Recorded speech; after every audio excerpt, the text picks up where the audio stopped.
இன்னும் கொஞ்சம் சக்கரை காரம் இல்லை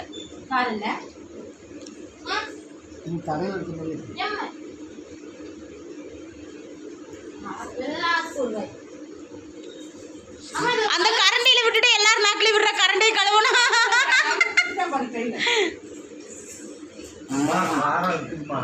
காரம் இருக்கா? எனக்கு தெரியல காரம்.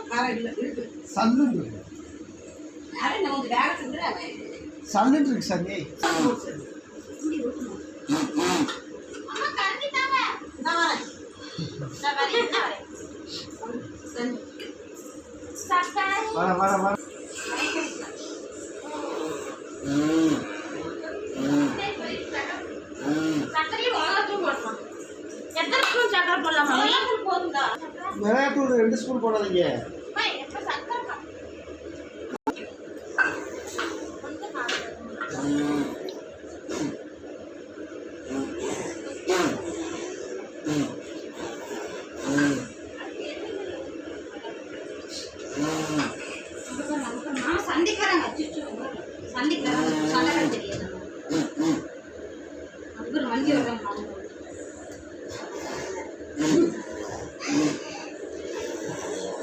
மூச்சு மேலே இழுத்து